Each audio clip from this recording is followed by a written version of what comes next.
Hey guys, welcome back to This Week in Housing for October 26th through November 1st. Today, I want to go over the key factors that affect the marketplace with you guys and then introduce you to a special guest at the end. So first, the numbers.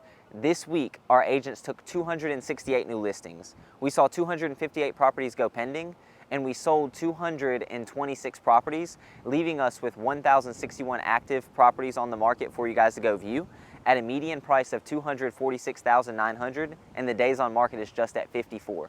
So with that being said, I want to introduce you guys, and I'm going to do a quick interview with my real estate photographer, my videographer, who's been there throughout the process. You guys have been asking questions about what's important about that side of the business, and I wanted you to have the opportunity to hear it straight from the horse's mouth. So he's taken the time today to answer the questions you guys have been asking me over the last couple of weeks.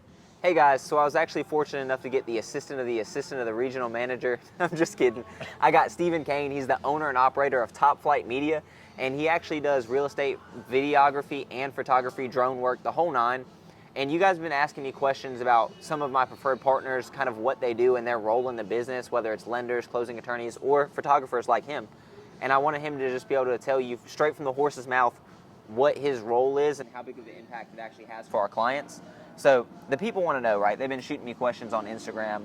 One of the questions they've been asking is it worth it? Like, cameras are getting so good. Me and you are both big Apple geeks. We've got the triple camera sensors coming up on the Pros who are both pre-ordering. Right. Why do they need this setup when phones are getting so good? Like, what difference does it make? So I would say the main difference is sensor size, lens selection. So basically, you know, our phones, while they are good sensors, they're small, right? So Yeah. they only show a portion of the frame. Well, the bigger camera size you get, the bigger sensor, the more you can show. So when you enter a home, obviously the goal is to show as much as you can. So you want to have a bigger camera, bigger sensor, you know, and then also detachable lenses, because certain lenses do certain things, right? So iPhone cameras are great, but they only can do so much. Right. Another thing is lighting. So with these types of cameras, you can do external flashes. You can set proper white balance, which is huge in real estate photography. So I definitely think there's still a place for these types of cameras in that situation. Yeah, and that makes sense because I remember a couple months ago you actually showed me something like now I can't unsee it, right? Like every time I look at a listing photo and I see the flash from what the photographer was doing, I can't help but notice now when it's in there and it shouldn't be in the picture. Right. So I definitely see what you're saying with the white balance, because before it's like if I wasn't trained to look for it from that conversation, I wouldn't have known. But now, if he explains and kind of points out to you what he's talking about right now, like he has for me, I promise you, if you look at the MLS, you look at Zillow, wherever you're looking for your houses, you won't be able to not see it again. It's just one of those things. The next question they've been asking, man, a lot of people who follow this and kind of understand the numbers that I go over with them, they know it's a seller's market. They know how fast houses are selling. So in this market, in the climate we're in now, is it still worth it to pay for this with everything going on? Do you need to do that to sell a house? I believe so. Obviously, that's my biased opinion because that's how I make a living. But Right. you know, especially with, say, COVID, for example, people aren't as comfortable as having people in their home, you know, doing showings, that kind of thing. So photos go a long way with someone. It's like shopping online, right? You know, we're all going to online shopping. Most people don't want to shop in a store anymore. So it's the same thing with houses, you know? Right. And that's where photos come in. Play a big role in that is, you know, quality photos, seeing what the house looks like, getting a feel for the house.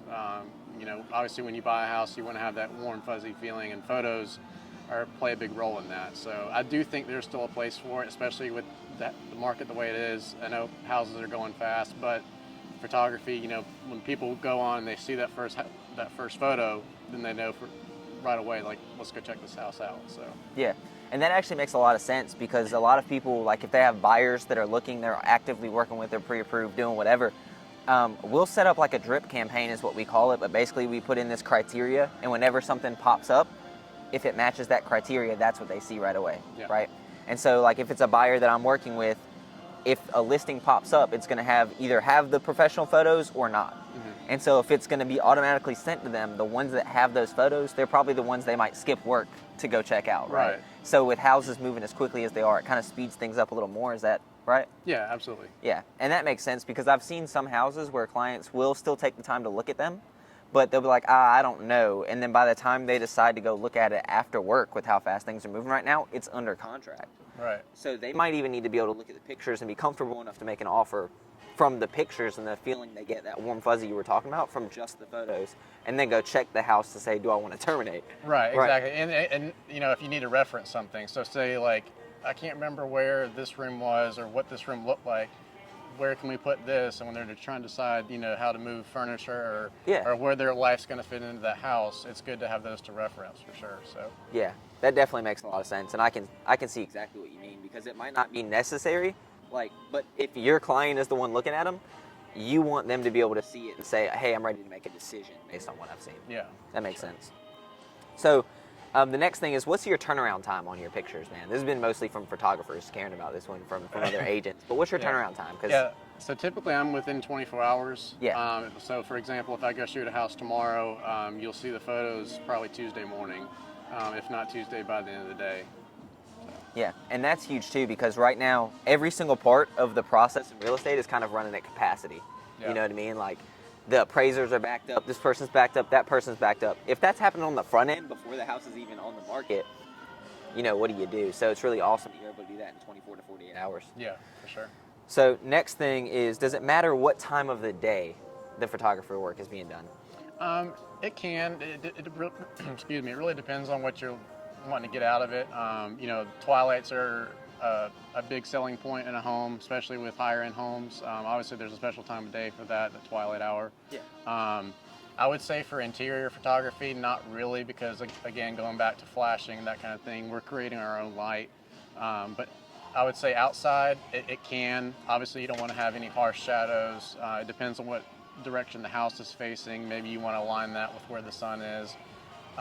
It's not as important as you would think, really, because, you know, with raw photography, you can edit so much in post that you can get it to where it needs to be in that range. So. Yeah. And that makes a lot of sense, man, because we actually did a shoot recently for one of my clients, and I remember I sent him some of the behind-the-scenes stuff that you sent me while you were editing it, right. And he was like, who is this magician, right? Because he knows what his house looks like, right? Right. And then he knows what the video ended up like, and he kind of saw the process as you were changing things. He's like, that's my house, but that's not quite my house. And so I kind of want you to be able to tell them about, like, there's this fine line you walk between making sure they understand what the house looks like, but it also shows in its best light. How do you go about doing that? Yeah, so I would think maybe the lighting is a huge part of that. Making sure that colors are accurate. You don't want to have, you know, color cast coming in from outside. You don't want to have, you know, walls look green when they're actually like white or tan, that kind of thing. So again, going back to these types of cameras, you're able to do that kind of thing, whereas with an iPhone, you really just point and shoot. You don't have that kind of control.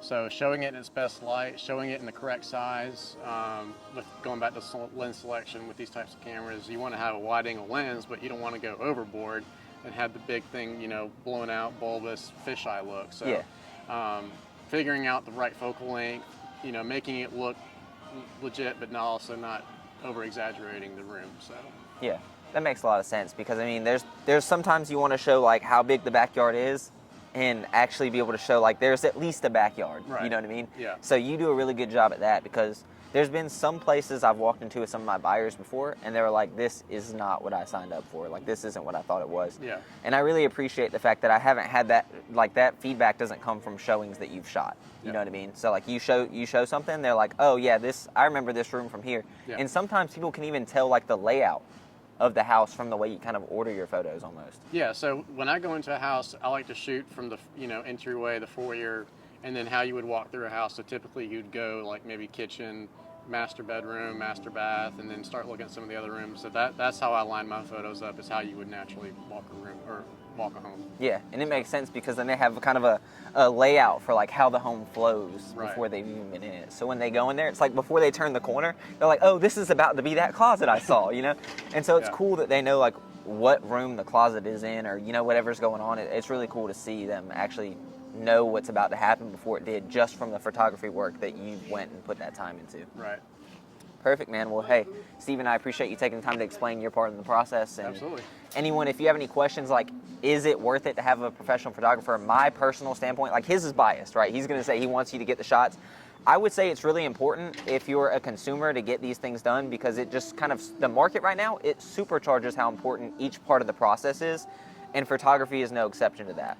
And if you're not just a client, if you're a real estate agent checking this out and you want to know, like, look, because a lot of times we're the ones that are paying for the expenses, it's not the client. So I'm paying for the professional photographer or videographer work, not my client.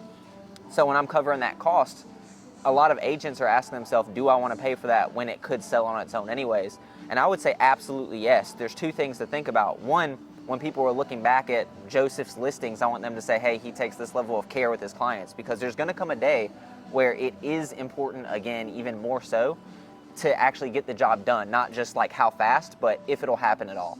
And so I want people to look at my work as like kind of a portfolio and say, I know for a fact he takes care of me. So it's really important for that. And even more so, like if you want to know what it looks like on an iPhone 10 like I have here, I used to shoot my This Week in Housings from my phone, and it turned out great. But ever since I started using Steven, the feedback has been phenomenal about the difference in the quality. So if you guys have any questions about whether it is or isn't worth it, check back some of the This Week in Housings and you'll see the difference for yourself. Steven, thanks again. Thank you.